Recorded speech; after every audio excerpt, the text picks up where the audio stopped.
1 Kings 7. And Solomon was building his own house 13 years, and he finished all his house. For he built the house of the forest of Lebanon.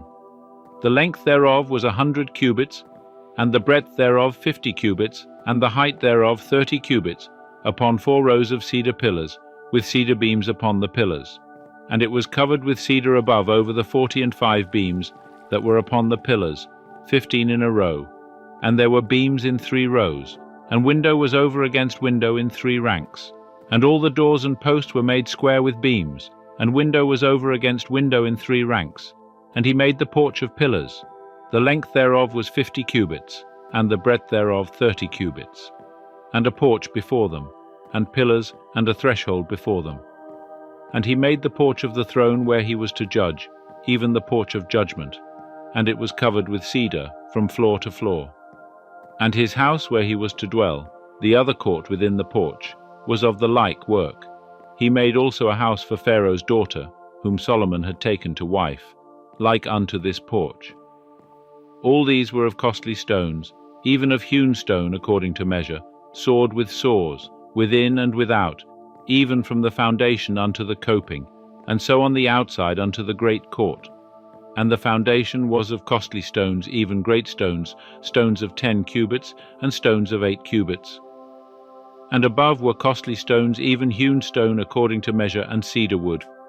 And the great court round about had 3 courses of hewn stone, and a course of cedar beams, like as the inner court of the house of Jehovah, and the porch of the house. And King Solomon sent and fetched Huram out of Tyre. He was the son of a widow of the tribe of Naphtali, and his father was a man of Tyre, a worker in brass. And he was filled with wisdom and understanding and skill, to work all works in brass. And he came to King Solomon, and wrought all his work. For he fashioned the 2 pillars of brass, 18 cubits high apiece, and a line of 12 cubits compassed either of them about. And he made 2 capitals of molten brass, to set upon the tops of the pillars. The height of the one capital was 5 cubits, and the height of the other capital was 5 cubits.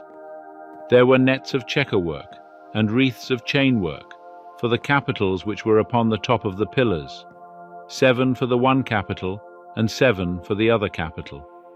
So he made the pillars, and there were 2 rows round about upon the one network, to cover the capitals that were upon the top of the pillars, and so did he for the other capital. And the capitals that were upon the top of the pillars in the porch were of lily work, 4 cubits. And there were capitals above also upon the 2 pillars, close by the belly which was beside the network.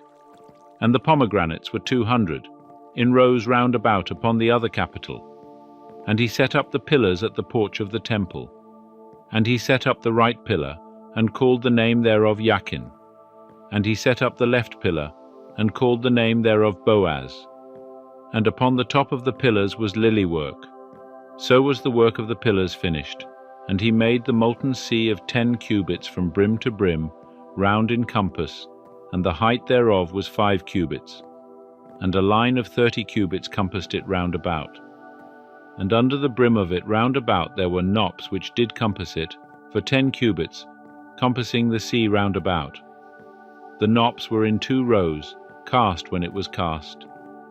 It stood upon 12 oxen, 3 looking toward the north, and 3 looking toward the west, and 3 looking toward the south, and 3 looking toward the east. And the sea was set upon them above, and all their hinder parts were inward. And it was a handbreadth thick, and the brim thereof was wrought like the brim of a cup, like the flower of a lily. It held 2,000 baths. And he made the 10 bases of brass. 4 cubits was the length of one base, and 4 cubits the breadth thereof, and 3 cubits the height of it. And the work of the bases was on this manner.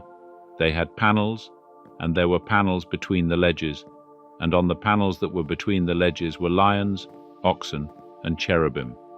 And upon the ledges there was a pedestal above. And beneath the lions and oxen were wreaths of hanging work. And every base had 4 brazen wheels, and axles of brass, and the 4 feet thereof had undersetters. Beneath the laver were the undersetters molten, with wreaths at the side of each.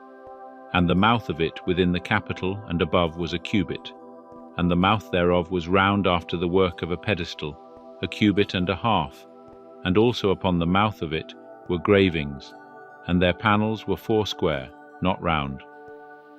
And the four wheels were underneath the panels, and the axletaries of the wheels were in the base, and the height of a wheel was a cubit and half a cubit.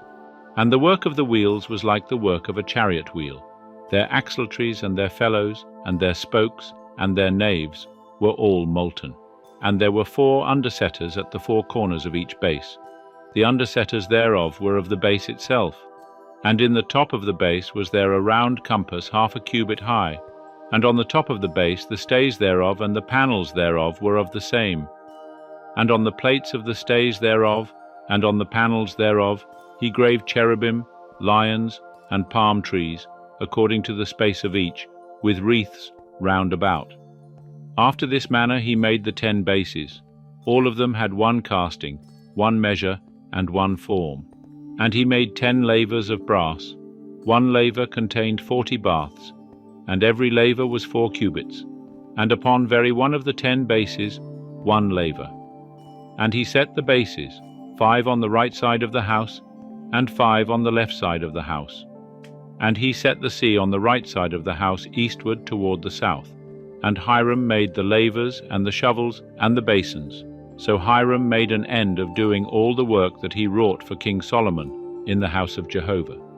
The 2 pillars and the 2 bowls of the capitals that were on the top of the pillars, and the 2 networks to cover the 2 bowls of the capitals that were on the top of the pillars, and the 400 pomegranates for the 2 networks. 2 rows of pomegranates for each network, to cover the 2 bowls of the capitals that were upon the pillars, and the 10 bases, and the 10 lavers on the bases, and the 1 sea, and the 12 oxen under the sea, and the pots, and the shovels, and the basins. Even all these vessels which Huram made for King Solomon in the house of Jehovah were of burnished brass. In the plain of the Jordan did the king cast them, in the clay ground between Succoth and Zarethan. And Solomon left all the vessels unweighed, because they were exceeding many. The weight of the brass could not be found out. And Solomon made all the vessels that were in the house of Jehovah, the golden altar, and the table whereupon the showbread was, of gold, and the candlesticks, 5 on the right side and 5 on the left, before the oracle, of pure gold, and the flowers, and the lamps, and the tongs of gold, and the cups, and the snuffers, and the basins, and the spoons, and the firepans, of pure gold, and the hinges, both for the doors of the inner house, the most holy place, and for the doors of the house, to wit, of the temple, of gold. Thus all the work that King Solomon wrought in the house of Jehovah was finished. And Solomon brought in the things which David his father had dedicated, even the silver, and the gold, and the vessels, and put them in the treasuries of the house of Jehovah.